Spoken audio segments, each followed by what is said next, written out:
Do you have any thoughts about our lovely, sweet sister, Miss Chaperone? She's coming under fire a lot in the press for expressing like both parties are like the Republicans are terrible, but the Democrats are, they're not great either. How do you square that circle and be like, well, no, like they're not like. Monét Talks. Everybody come sit down, let's have a chat. Monét Talks. Living life gossip, chop it up, this or that. Monét Talks. Get comfortable with me, cause you on the show. We just wanna know where you been, who you been with. Monét Talks. Ladies and gentlemen of Monét Talks, welcome back to another fabulous episode. And today, I think it's a very important episode because we are joined by a public servant, someone who is here to represent us in the House, not the H-O-U-S-E, the H-A-U-S, honey. It is Representative Robert Garcia. Hi, how are you? Hello, Representative. Is that, okay, so should I call you Congressman or should I call you Representative? What do you prefer? I don't really care, either one, but so Congress is actually a name for people that are either both in the House and the Senate. So both are members of Congress. Then there's the House of Representatives and the Senate. So being a representative or being a congressperson is actually the same thing. Okay. Yeah. Okay, got it. So there's one that you prefer than the other. You're like, I'm cool with either. Got it. So as you know, this episode is coming out right before the election. Yep. A crazy ass election, and you are the 42nd Congressman. Yes. Of the 42nd district. That's right. Which doesn't represent me because I'm in North Hollywood. That's right. So I feel a little shady that they haven't gerrymandered to represent me too. We should. I'd love to represent you. So when into this episode, I wanted to have this conversation to just talk really openly about what is going on in our politics, but also I'm also obsessed with how you are on the congressional floor, because I feel like you are bringing a lot of charisma, uniqueness, nerve, and talent, and I think it's something that we can all appreciate as we're in this crazy political system, and the way that you are injecting yourself into it, I think is very lovely, and I appreciate all of that. So I wanted to read this thing. Can you just tell me who said it, right? Mr. Speaker, the House Library is open. I rise to commemorate the start of Pride Month by honoring the one and only Queen of Drag, RuPaul. RuPaul Charles has become an American phenomenon and icon. Nobody has more charisma, uniqueness, nerve, and talent than RuPaul Charles. RuPaul also became the first gay black man to host his own talk show, The RuPaul Show, and he's most known, of course, for his multi-Emmy award-winning show, RuPaul's Drag Race. The show has served as a critical space to discuss issues around inclusion, trans rights, mental health, and self-worth, and this message couldn't be more important as the LGBTQ plus community continues to fight for equality and acceptance. The world needs more love and yes, more RuPaul. This Pride season, as we recommit to celebrating diversity, difference, and self-love, we must always remember what RuPaul so famously says. Representative, can you tell us who said that quote on the congressional floor? That was me. With a big-ass poster. Big-ass poster of RuPaul. Of RuPaul. What compelled you to give this speech on the floor? In the House. Okay, so first I had it in my head that I had to be the first person to actually recognize RuPaul. Being obviously gay, being a huge fan of the show, of RuPaul, of the work that you all do, and being, I feel like a connoisseur of drag as an art form. Yeah. Like I truly believe in it and what you all try to do. I just wanted to, it was Pride, so I wanted to recognize one of my favorite kind of queer icons and also recognize an art form that I don't think, one, gets enough support, but two, is often misunderstood and attacked in that very house. And so it was important to showcase, I think, that at that moment, drag, and because I know it drove some of my colleagues absolutely crazy. Oh my God. It just drove him crazy. Well, so you also, thank you for calling it an art form. Absolutely. Which I'm also trying to change that language when I talk, when I'm doing interviews or whatever I get, I try to say, not just I'm a drag queen, but I do drag art. Because I do think it is an art form. Absolutely. And it is, because people don't realize drag queens, we have to be so many things. Like coming up in the New York City scene, which is a little different than other scenes, it is me on stage by myself for 2 hours, and I had to entertain a room full of drunk homosexuals, whether it's back in the day, like sometimes maybe 2 or 3 people, or 20 people, whatever it is. And like, so you are the producer, you're the writer, you're the the director, you're the comedian, you're the host, you're the dancer, you're the singer, you're all those things. So it really is an art form that has informed a lot of my life after Drag Race, and I'm really grateful for that. So is it customary to kick off Pride with a speech, or is this a new tradition that you're doing? Okay, so first there's very few gay people in Congress. So how many are there? There's 10. So 10, I mean LGBTQ plus people. So lesbians, gay folks. So there's very few. And so first, as an openly gay man, and I feel it's a responsibility to also represent the community. And so anytime that I can insert like our culture, our community, I think it's really important because there's so few members that are queer that are open. Yeah.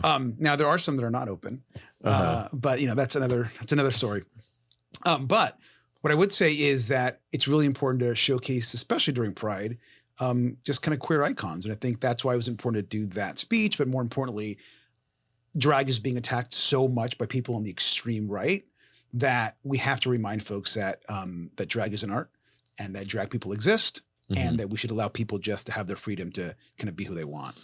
So in the world, like in the congressional building where you have people like the Matt Gaetzes and the Marjorie Taylor Greene, big butch body in the house, like how do you see them reacting to your not overt, but like openly queerness? Like, I mean, look, they don't like queerness in general, so I know it bothers them. I mean, they make comments, and I try to insert whether it's my love of pop culture or love of drag or just being gay whenever I can in Congress. I think it's a generational thing, but I think it's also just like who I am. So I'm not going to like hide who I am.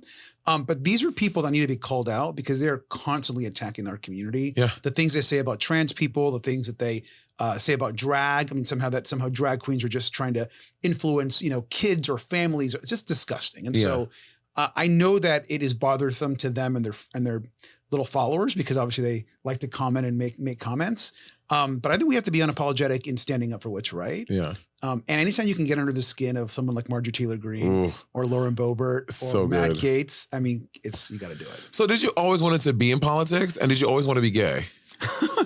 Well, I know. I mean, I was always gay, right? I'm so glad I am. But I mean, can I say being gay, I genuinely, honestly think it's the greatest thing that happened to me. 100% me too. I could not imagine navigating this world as a straight person. No offense, sir, I'm assuming. Because of the shirt. I could not imagine being navigated as a straight person. It just seems so boring. No, I totally agree. And I think I never knew I wanted to be in politics, but you kind of figure it out as you get older that you kind of like government or like politics.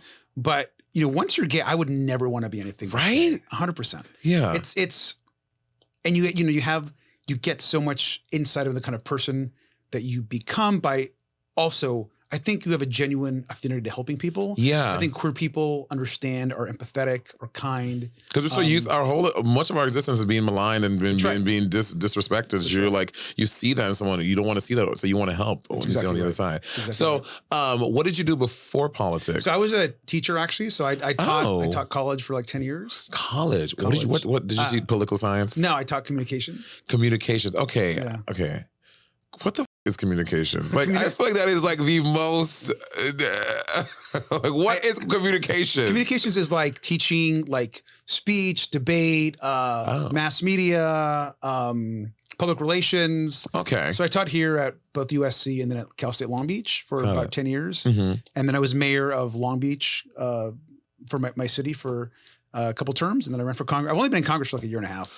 Oh, really? Yeah, you were mayor before that. Yeah. And so the communications professor to mayor pipeline, like what, like you were like teaching one, then you like, these 18-year-olds are annoying. I'm gonna go into politics. I mean, partly also, I think it's that I was like taught by my family to like give back and just try to give back to your country. And it for me started off why I went to teaching. I think I love that kind of public service. And then I think politics can be like that. And you feel like you're actually making a big difference in people's lives. Yeah.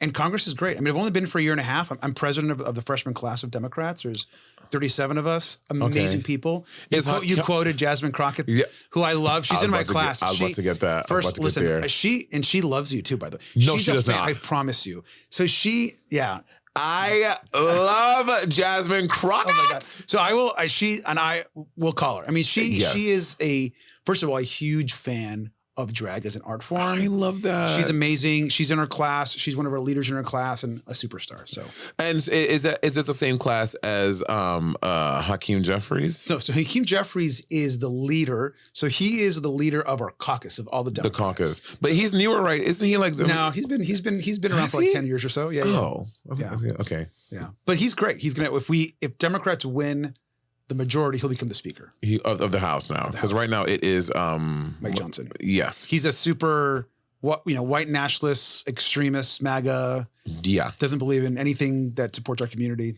Pretty terrible. Pretty terrible. And I mean, so with this election, and I know that people get really bogged down by the presidential race, which is obviously a big race, but like voting down ballot to make sure that we take control of the Senate. Mm-hmm. And I mean, how likely is it that we will get control of both parts of the House? So it is. I think it's likely that we'll at least we'll probably win the House. Mm-hmm. Winning the Senate will be hard. Yeah, but there's a chance we could win all three and the presidency. And people need to vote. And I'm really grateful that so many drag artists and drag queens are also engaging in politics, mm-hmm. because you have followings. You have people that look up to the community, and our community especially. We have to get out and vote and get engaged, especially right now around the election. It's so important. Yeah. So do you and Jasmine Crockett serve on any committees? Because I want to talk about committees. We do. You do. Yeah. Which committee are y'all on together? We're the one that we're on together is the Government Oversight Committee. Oversight. The butch body moment, I was like sitting right next to her. And so like she, and so she is, she doesn't take anybody's shit. And I love that about her. I think that's one thing that I respect the most about her. Mm-hmm. But she's traveling the country right now. Like we're traveling the country trying to get Kamala Harris elected, getting other Democrats elected. But yeah, we're in that same committee, and that same committee has Marjorie Taylor Greene, has Lauren Boebert, and has all but it also has some like amazing people like AOC's on that committee. Yeah, and so you have some really great folks on that. Because there's that thing that happened recently too, when Jasmine was doing a whole thing, and then I saw the viral video again, and it was her kind of like taking them to task again. But anyway, enough about Marjorie Taylor Greene. We're just championing the Democrats. So.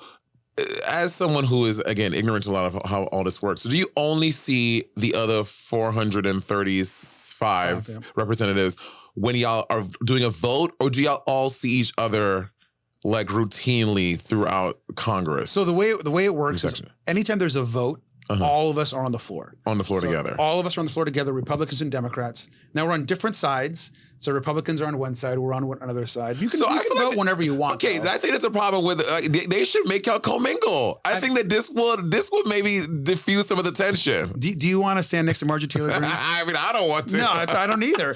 So I think you naturally want to be around people that have your values. Like I don't want to be standing next to George Santos. Yeah. You don't want to be standing next to these guys. And so you have your side where you sit, but then you're together on committees. And so like on committees, you serve together.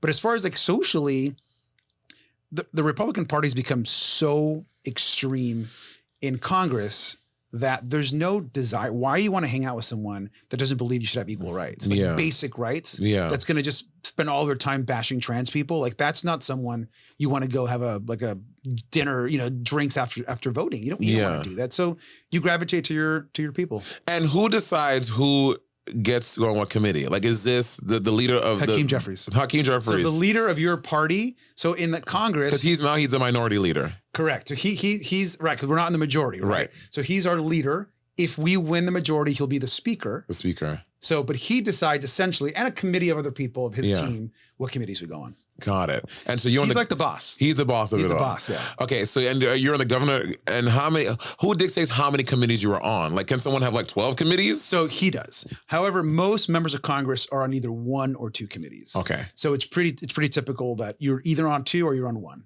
Got it. Yep.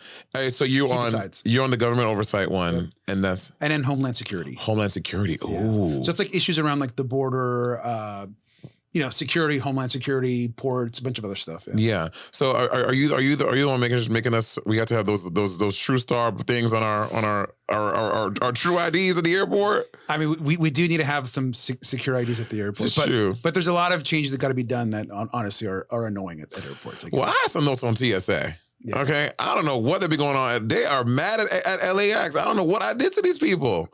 They are upset, and I'm like, I just come there with my little sweater on and my sunglasses on. I am meek and humble, and they're just angry. I think we need to have a meeting with them. So it's interesting, just really briefly, because it actually ties in. We actually have a bill about on the TSA that we've actually been informed by our communications with members of the trans community that oftentimes through TSA, some of the screening process for folks that may be gender nonconforming or that are trans has been very intrusive at TSA. And so we actually are working with TSA and legislation to actually help fix that. I love that. Jinx Monsoon has a whole bit in her stand-up about about her having to go through, the scanner thing, and the one who had to put your hands up. And also every time you go through those, they're like, step on the yellow. I know. I've been here 49 times. I know to put my feet where the feet markers are. And they're like, put your hands up. I know there is anyway. But she has a whole thing when she's going through one of those, and she does everything that they say for her. They pull her out, and then they go, hey, we have a groin anomaly. Like, even just like the language around that. Like, you don't have to be so, you can be a little more discreet and give people the privacy and the dignity that they have. It's already an awkward situation, and now you're screaming 3 rows down about a groin anomaly. It's kind of wild. Well, and it's actually happening a lot. And it's obviously for folks that are gender nonconforming or have or could be dressed in drag, for the variety of situations that we have heard about that we're trying to fix with TSA. And that is an issue that matters to a lot of people. Yeah. And then and then how is your time divided between like being here in Los Angeles, obviously because of in LA County, because of things going on here, and how much time do you have to spend in DC? So it's about 50-50. I mean, you spend you work during the week and then you come home on the weekends, and then usually you're in session like 2 or 3 weeks, you're home on the weekends, and then you come back. So it's about, I would say 50% of your time is in DC. The other half is here, talking to folks, talking to your district, meeting people, advocating. Got it. Trying to elect other people to Congress. To Congress. So, yeah, all of that. Yeah. And then so your direct reports, because I think I'm very interested in this, are those our council people and aldermen? Not really. So you don't. So the federal government is separate. So no one reports to me from like elected officials on the state level, or the local level. I mean, we're in Congress. I report to the people of California, to the people that elected me, but we work with mayors, state legislators, council members. Or aldermen are kind of like council members in other places, right? Got it. But they don't report to us. We work together. Got it. Okay. They should report to us though. I mean, honestly, they're the ones that. So if I have a pothole on my street, who do I? That would be your city council member. In Los Angeles, it would be your city council member. My city council member. If you're in Chicago, it would be your alderman, because they call city council members aldermen. Oh. Like in New York, it's a council member. Like New York has council members. Yeah. Got it. Okay, because I know Alderman from that Chris Rock movie when he was Alderman's another name for city council. Got it. Yeah. Good to know. Did you hear that? So if there's a pothole that's busting up your tires, you have the power to change that by voting on a local level and getting your council person. And don't call me, because I can't fix your local thing. But your council person can. The council person can. Yeah. Well, that's a question I have too. So oftentimes we see things like recently that man who was on death row in St. Louis, I believe it was. Yeah, right? Yep. And you see they have these call to actions about how, if you have the power to stop this, you can call this person, blah, blah, blah. Like, how effective are those? And are there other effective ways that we could activate our government to make change in that way? So first, that would be, for example, the person that would have that power would be like, usually in states, the governor. The governor. Right. And it actually is effective and important to do those actions. Sometimes you're going to get governors that are crazy, are not going to listen. But other times we have been able to move the needle on issues around death penalty, issues that by lobbying, you actually can make a difference. And so I think people should be encouraged to do that stuff. It's not always going to get the outcome that we want. Yeah. I mean, what happened in that case is like sick and disgusting. I mean, personally, I don't believe in the death penalty. I think there's so much flaw in the criminal justice system. 100%. We should not have the death penalty should be abolished. But until then, we have to continue to push and at least bring attention to these cases, because the more attention we can bring to these types of cases, the more justice and legal organizations will get engaged and hopefully help people. Yeah. Yeah. Okay, let's shift a little bit to Drag Race. Okay. So you are a big Drag Race fan. I am. I mean, yes, I am. Don't be shy. I can't watch every single franchise and it's every too much. like show on. Go, RuPaul don't even watch every single franchise. Okay. RuPaul was on Global All Stars like, you, what country? He thought people from Mars and said, RuPaul don't know what's going on. I do think I know more about Drag Race than probably any single member of Congress, for sure. You think so? 100%. Than any member of Congress, 100%. Nobody, yes. Okay. What was the first season of Drag Race that you watched? Bianca. Season 6. She was my first queen that, I remember watching that season. And after that season, I went backwards. And as I was watching the next season, season 7, and then I started going backwards as much as I could. Yeah. And then got caught up, and I've been watching ever since. Ever since. And like, why? So did you think that Bianca deserved to win, or was Courtney Act robbed? I think Bianca deserved to win. I'm still to this day, she's one of my absolute favorite queens. I mean, one absolutely, she, as a Latina, I mean, from a representation perspective, she was flawless. I am Afro-Latina. And you're flawless too. Thank you. I'm not really Afro-Latina, but I said it. People, my family's from St. Lucia, and sometimes people say Santa Lucia. I'm like, no, St. Lucia is not. I wish it was. I wish. It's more French. So Bianca's your favorite. You know what's some? Well, she was my favorite that season. That season. Yeah. Ooh, you heard that, Bianca? You're not anymore, honey. You've been. She still is. She still is. Okay, so from that season, some inside tea. A lot of people don't know. Okay. So they film multiple winnings. Yeah.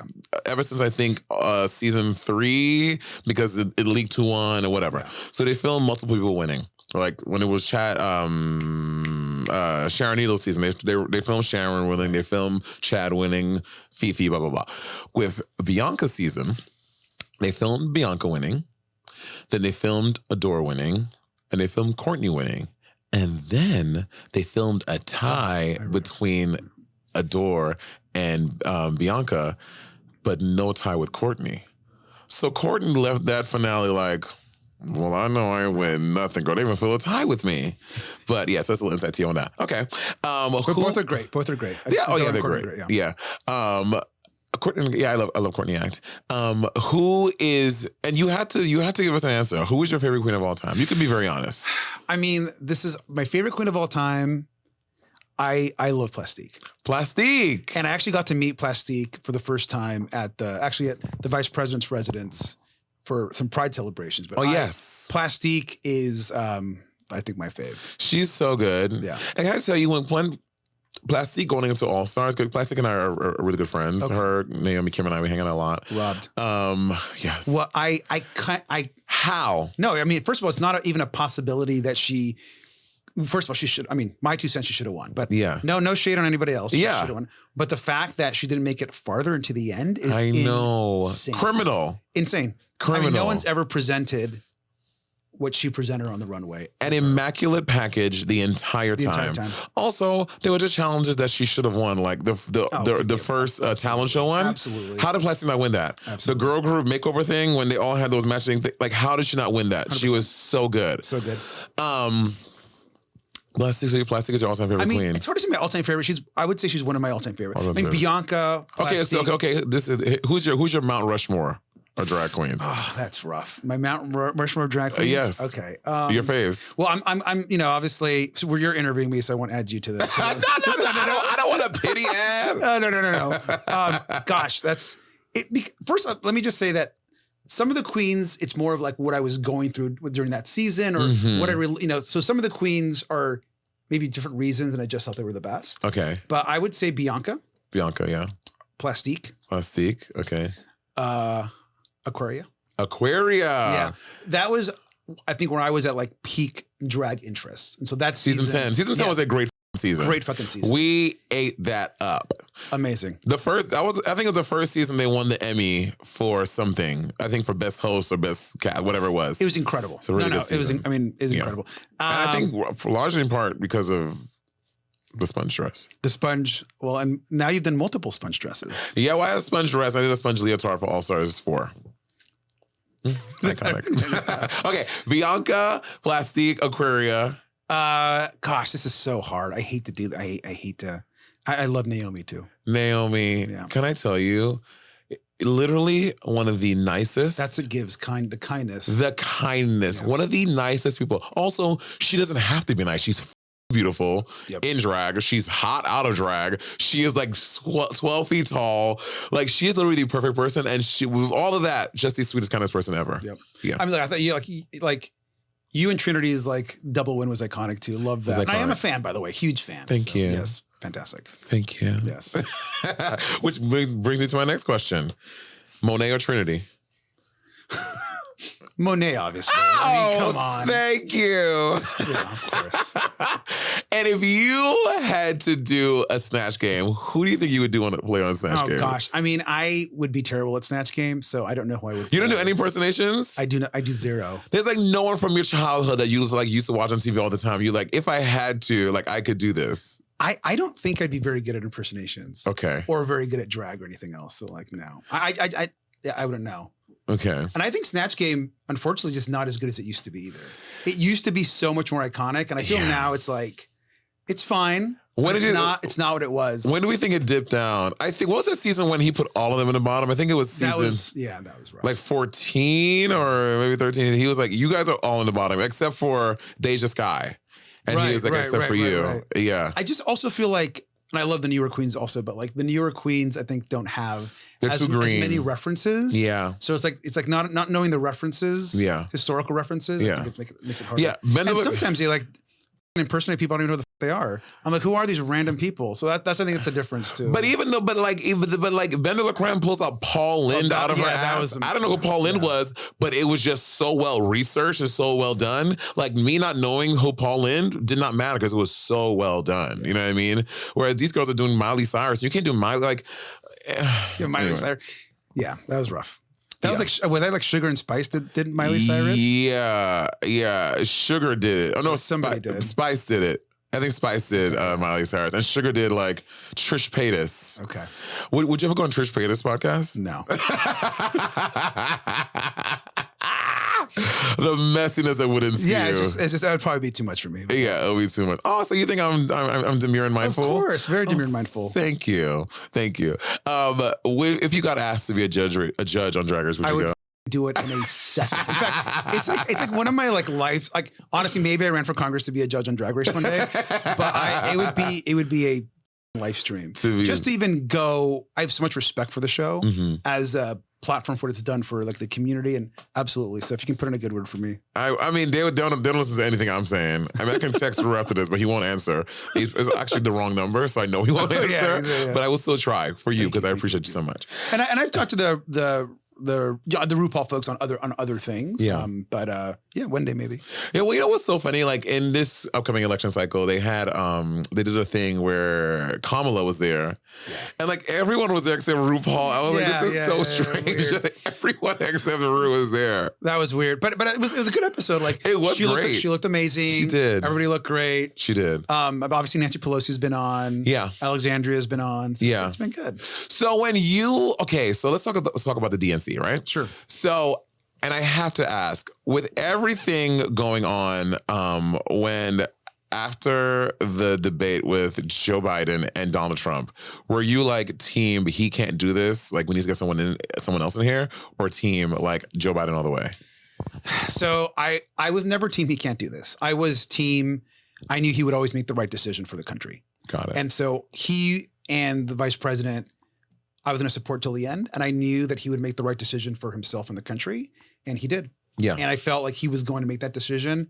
And in fact, I talked to him the day he stepped down. Oh, wow. And he called and was just very grateful and said, we all need to get behind Kamala. And I was like, of course. I mean, I've known Kamala for a long time, for her time as Senate here. Mm-hmm. And so he did the right thing. It was probably one of the most noble things a president has ever done, which is step away from power. So now we're in a better spot, but let's hope, gotta get that. I know we gotta cross the finish line. And I mean, just kind of like, because I had to say, I was team like, I was like, yes, like he can do this. But after the debate, I was like, oh, we're cooked. I was like, we're done. We're losing. There's no way. And then he announces that he's stepping down, and everything with Kamala. And it is kind of shocked. Like I didn't think we were going to react this way to Kamala. And it is I'm just kind of gagged at how like it seemed like she really like changed the tide.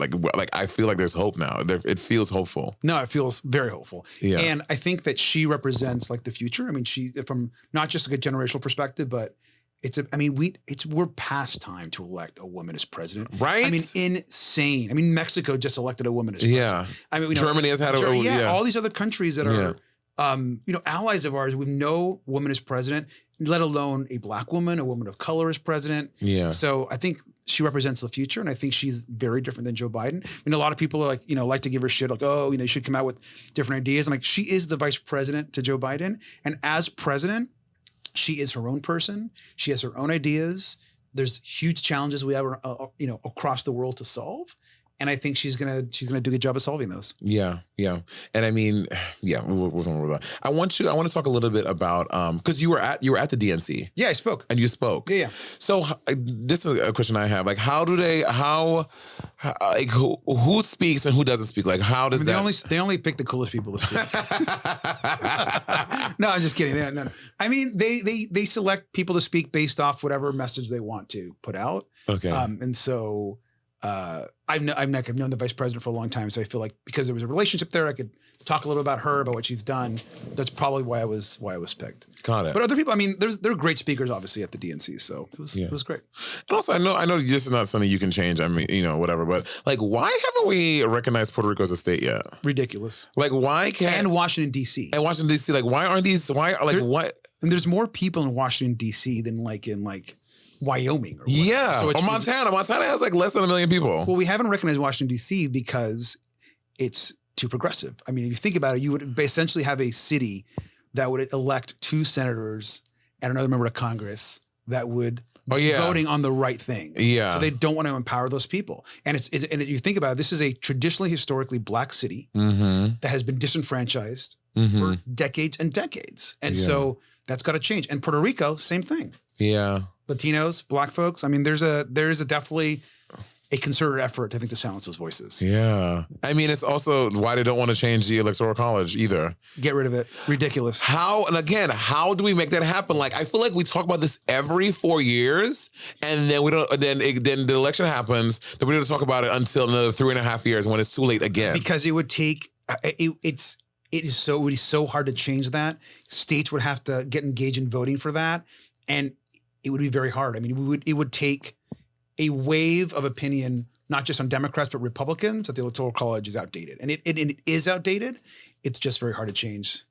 Very hard to change. And we've been voting this system as long as we've been voting for president. So it's just a change that's really hard. But it's completely undemocratic. The fact that the person that gets the most votes can't win in this country, but that we empower states, no offense to these states, we empower states that have less people than Washington, D.C. to have equal vote, and in this college system that doesn't add up to the amount of people that are actually there. Yeah. It's crazy. It's totally crazy. So how do I do it? Do I as a citizen have to as me my one vote, do I have to call my governor or call my mayor, or how do we get the ball rolling on try to do that? Is that for the citizens to do, or it has to be I think it's both. A bill? I think unfortunately we have to work within the system we have now, knowing that it's going to take a long time to change, which means we have to elect at least people that believe in changing the Electoral College or getting rid of it.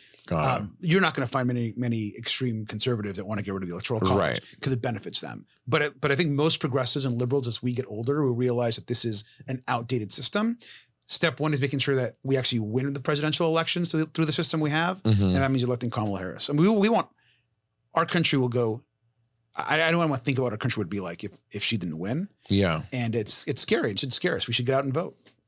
And vote for people who believe the Electoral College should be abolished. Or it needs to be reformed. Needs to be reformed. Yeah, I mean, a lot of people still won't say, I want to abolish it. They won't say that, but I think most people on the left believe so. I feel like I have never heard that as someone's platform. I've never heard that as one of their... Because it's so hard to change. I mean, to deliver that would be so hard. Right. But it should be done.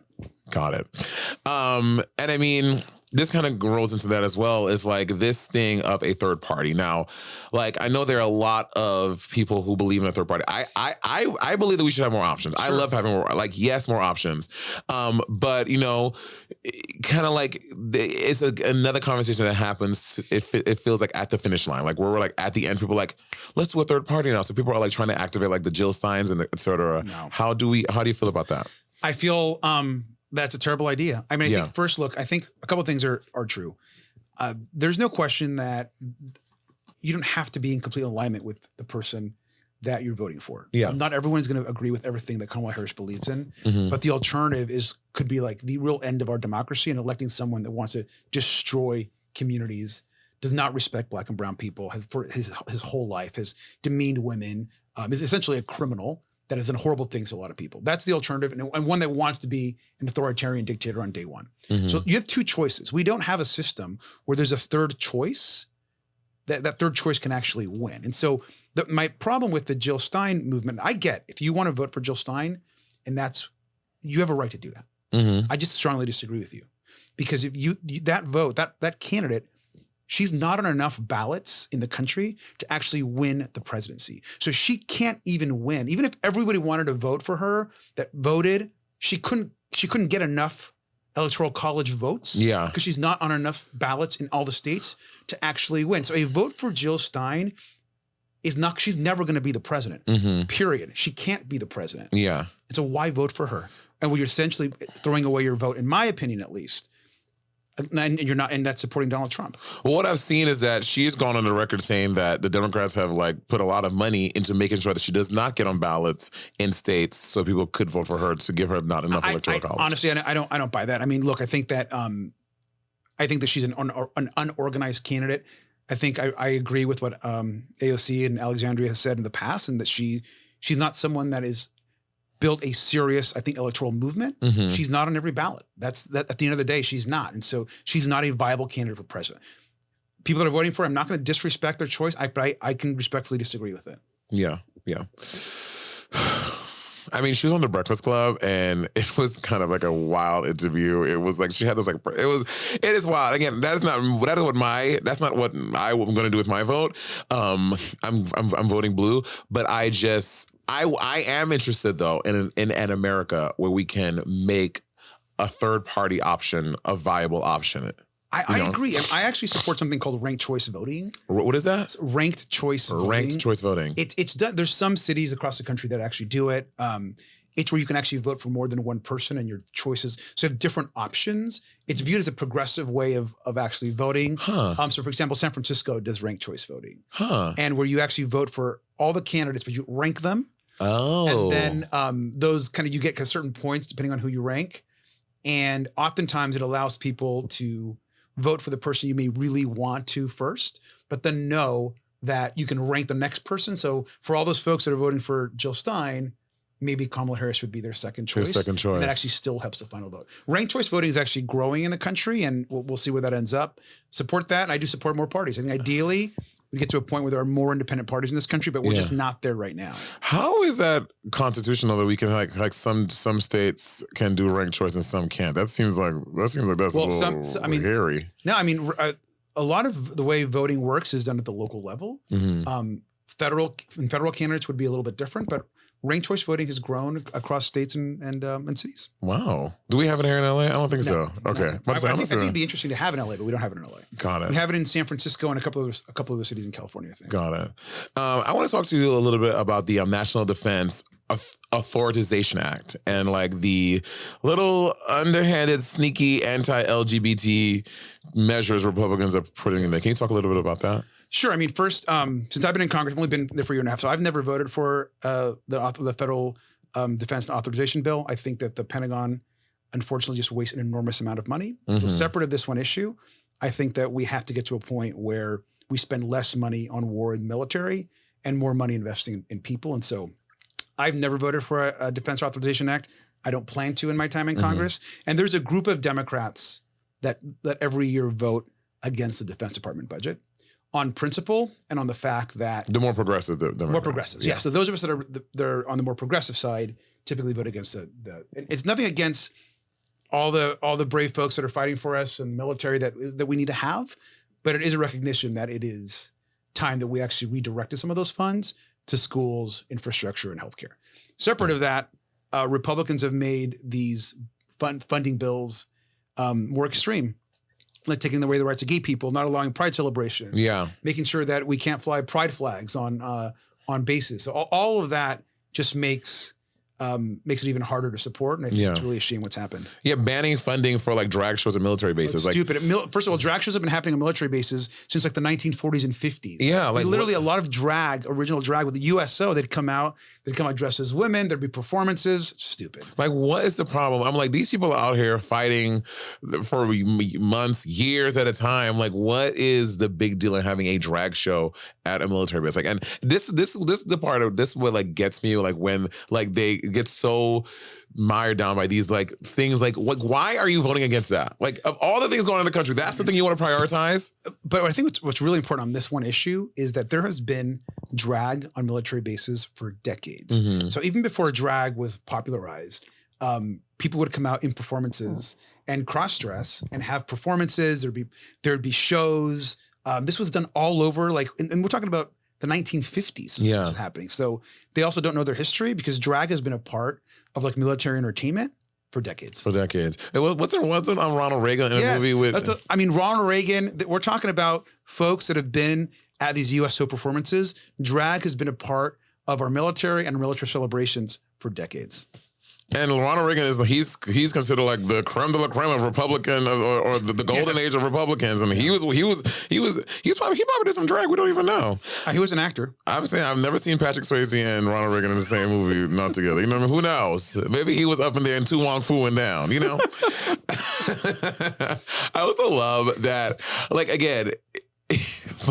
On your social media, your Twitter, like how you put like drag race memes and housewife memes on the thing. I think it's so good. The one of you posted of Nene Leakes in that red cat suit. It's like how I'm walking past Marjorie Taylor Greene. Oh yeah, it's so good. I would do more of that. Like sometimes I feel like I post too much like gay like on social media sometimes. No. I know. So I try to moderate myself, but it's just, your personality's got to come out. You know? Well, I have a question. So I know you have to have like an official Twitter and then like your own personal one. Yeah. So you can't post that on your official one? I mean, I can post whatever I want. I post like gay stuff on both. But okay. Like, yeah. I mean, on my personal one, I post more of that stuff.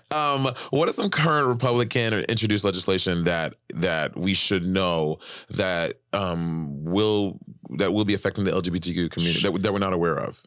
That we're not aware of. I mean, first of all, there are hundreds of anti-LGBTQ plus bills that have been introduced, not just to Congress, but into state houses across the country just in the last year. Hundreds in the last year. Hundreds. And the most damaging that's going on right now is this attack on trans families and trans youth. And I think people need to understand that Republicans are using the trans community to scapegoat and to attack and to bully and to demean in a way that's never happened before. Yeah. Everything from taking away their rights in schools, their access to safe spaces and gender neutral facilities, the ability for them to play even sports as kids, to participate in activities in their schools, in laws that try to get parents to be alerted if their kid comes out to talk to a school counselor. I mean, the stuff is horrific. And so the attacks on trans families and kids is real and is happening. The removal of our history from our libraries. So the fact they want to remove books that teach just basic humanity or basic love is happening every day in the United States. There are books about queer history. I mean, freaking books about Harvey Milk. Basic stories are being removed from schools. And members of Congress are working actively to do that. So I hope people realize that while we're enjoying being gay, and we said earlier we love being gay, and I do too. Yeah. Just know that that's being attacked and that we have to push back and fight against that stuff. Yeah. Do you have any thoughts about our lovely, sweet sister, Miss Chaperone? She's coming under fire a lot in the press for expressing like both parties are like the Republicans are terrible, but the Democrats are, they're not great either. And, like how when you are a Democrat and you're fighting so hard you are a openly, loud, proud queer person, and you're actively fighting for things for our community that the other side is literally trying to, for lack of some better words, kill us, that I feel like a lot of them would rather see us dead. Like, how do you square that circle and be like, well, no, like they're not like... I mean, I think it's two things. One is I try to respect people's opinions. Totally. But you can also like push back and disagree. And I think that's I think it's untrue. I think that it's dangerous to say that both parties are the same when they're completely different. Now, are Democrats broadly as progressive as I'd like our party to be? No, I think we should move. I think we should move farther left. Yeah. I think in a lot of policies we need to be more progressive, but the parties are completely different. I mean, one party actually believes in a women's right to choose. One party believes that we shouldn't give tax cuts to billionaires. One party believes that immigrants should be treated fairly and humanely. One party believes that gay people should have the right to marriage, to a safe school. And the other party disagrees with all of those positions and more. And so this idea that both parties are the same is just absolutely false. Now, we don't have to like everything the Democratic Party does. I don't. But like any group, it's a diverse group of people. Yeah. And we have to continue to be engaged and to push the party to where we want it to go. And I think that's what most of us are trying to do. Yeah, it's tough, and I think because of obviously things like that's going on in the Middle East, like we're all receiving a lot of information, and we do. As someone who is a pro-Palestine person, I care about what's going on over there too. There's just so many variables and so many factors you have to consider when you're casting your vote. It's not like, I'm not a one-issue voter. Right. I mean, obviously, being a Black queer person, those issues come to the forefront of my brain. But I also am aware geopolitically and how like my implications of my votes here can affect things over there. And I think, like, if we think that voting for the other side is going to make things better over there, I'm like, no, it's going to make it even worse. Even worse. So that's like the scary part of all of it. And push for what you believe in, but know that the other side wants to, destroy the world, and destroy, I think, what people love about America, which is diversity and inclusion and uplifting everybody. Yeah. And not just destroy it. They want to like watch it burn. Absolutely. They like want to light it on fire and step back and be like, and like roast a s'more on top of it. Absolutely. Like that's what it feels like. You know what I mean? That's true. I mean, I think Donald Trump personally would try to stay in power long past 100%. I mean, there's no question. So I think the stakes in that are really high. And I think people that are feeling anxious about things that are happening in the world or that may not agree with Kamala Harris on every position, I would say just know that she is her own person. She's going to be a very different president. She's a progressive. She's been a progressive for her whole life. And it's past time we elect a woman, a Black woman as president. Like, let's let her lead, but we got to stop Donald Trump. Yeah, for sure. Before we get out of here, I do want to play a little game with you. Okay. Kind of similar to what we did before Mount Rushmore. It's going to be Kamala's cabinet, okay? Okay. And you're going to be assigning the cabinet roles with queens and housewives. Ooh. Who do you think will be vice president? What's after that? The Secretary of State? Sure, yeah. All that. So it's Kamala's cabinet. Who, between drag queens and housewives, who is Kamala's vice president? Oh man, vice president. I mean, for my own. I mean, Nene Leakes. Nene Leakes as vice president. Absolutely, she'd be the best. If she was the deciding vote of this, because she would be the Senate. She'd be the Senate leader thing, right? Well, she'd be the number two. Number two. And you're essentially also the leader of the Senate. Of the Senate. It's more ceremonial, but yeah. Got it. Yeah. Okay, she would be up in there reading people down. She'd be the best. She'd be like, "Bye, wig." That's right. To Marjorie Taylor Greene. No, she's in the house. Anyway, okay. So Nene Leakes, my favorite housewife of all time. I mean, the most memorable. Well, there's never been anybody like her. You just can't. I mean, why she never got her own network just for her? I mean, in the later seasons, you kind of see why, because Nene is she's like chaos a little bit. She's a little chaotic. Love the chaos. I mean, what good is Housewives without a little chaos? That's right. Like no shade. When Nene left the show, it kind of a little bit. Yeah, never been the same. I want her back. Yeah, and by the way, Atlanta is by far the best franchise. Thank you. Ever in the history of Real Housewives. It's the only franchise I watch. Yeah, I mean, I'm obsessed with it. I love Atlanta. Yeah. So good. What do you think about the whole news that Kenny had to be sent home from filming this time? I know. Because of sending but again, I think it's been debunked, but there's a lot of drama around that. Yep. I can't wait to see it. Yep. Okay, so who's your Secretary of Staff? Or Secretary of State? Secretary of State. I can include Queens? Yeah. Ooh. Queens or Housewives. I think Jinx Monsoon would be a great representative. And be funny and just travel the world and just be fabulous. Okay, what does the Secretary of State do? Just represents the country abroad. Okay, so they'll go to like Bosnia. Yeah, or whatever countries and represent the country. She'd be amazing. I don't know why Bosnia is always my first country. I always say Kind of an interesting choice. I just always say Bosnia for some reason when I'm thinking about other countries. I don't know why. See, if you're watching in Bosnia, hey girl. Okay, so Jinx. So the Secretary of State, their job is to go abroad and represent America. Represent America. I think she'd be amazing. Yeah, because she could sing. So you were Team Jinx. Perform. I mean, in All Stars. Yeah, I think Jinx. I mean, Jinx is a queen, but you are both queens. Thank you so much. Now, okay, what's after Secretary of State? That would be. I mean, they're not necessarily like in order rank, okay. But like. So okay, well, who's because this department? Mayor Pete's is Department of like Transportation. Transportation. Who's the Department of Transportation head? God, maybe Vanjie.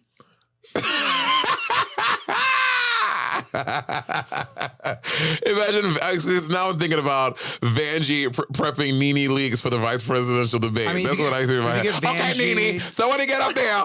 Gotta go up there and say, girl. And that's like I just see Vanjie. Absolutely. But like Vanjie, Nene, Jinx, that's a great group. Okay, yeah. Okay, I can see that. That's cool. Vanjie having any position of power.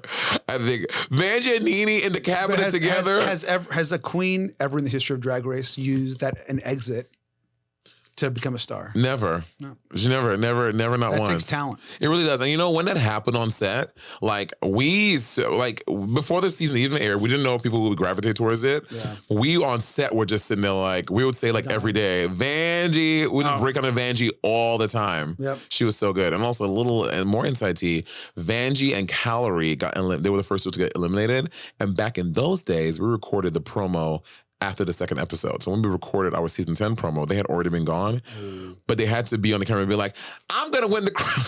Oh, that's sad. I'm going to snatch the crown because I'm the best. Meanwhile, they were eliminated as hell. So you do the promo after you start taping? Yeah, after the first two episodes. Okay. Yeah, that's how I think it's changed. I think now, even when I did All Stars 4 and All Stars... Oh, no, yeah, we do it after those. The season is done already. Okay. All Stars 4 and All Stars 7, we recorded it when the season was already done. So we already knew who the top two were. Oh, wow. I always thought you'd do the promo like first. No. When we did that makes sense. Like we were at All Stars 4, I knew it was down between me and Trinity. Yeah. So I was on my best behavior. Yeah. And then All Stars 7. You guys were, a true iconic end though. I like that girl. Do you think Trinity could hold public office? Probably not. Yeah, I think that's a safe bet. Amazing queen, though. Amazing queen. Like, girl, if you want to do, that would be what she said. That would be her first policy she enacted. Representative, thank you so much for coming by the couch and talk a little politics with me. I learned a lot. Yeah. I think that I love to have your insight on all this stuff. It was very, very, very great to have you here. And this was an absolute dream and a pleasure. No, thank you. I just love that, people are interested in politics and drag is political. So thank you. Yeah. And listen, if you're watching this episode, the elections are literally this week. So make sure it's too late to register to vote. Some states have registration on the spot. But yeah. Most people are registered already, particularly here in California, across the country. Just get out and vote. And also, are there any voter suppression things we should be worried about on the day of? Everywhere. That's why if you can vote early, you can vote early. You can go the day before, send a ballot in, but then just get out to vote and vote. Get out there early and just stand in line and make it happen. Yeah. Do you have to go to a regular voting thing, or do you get a special vote? Oh no, it's a regular. But you have to go to a school or something. No, I vote by mail. By mail. Yeah. Okay, that's the way to do it. Okay. California is mostly by mail. Okay. So, well, you heard it here, y'all. Thank you so much for tuning in for another episode of Monét Talks. It was fabulous talking to Representative Garcia. And please get out there and vote. And by the next episode, we're going to have a new president. Oh, God. We'll see who it is. It's your girl, Monét here. Thank you so much. Thank you. Peace.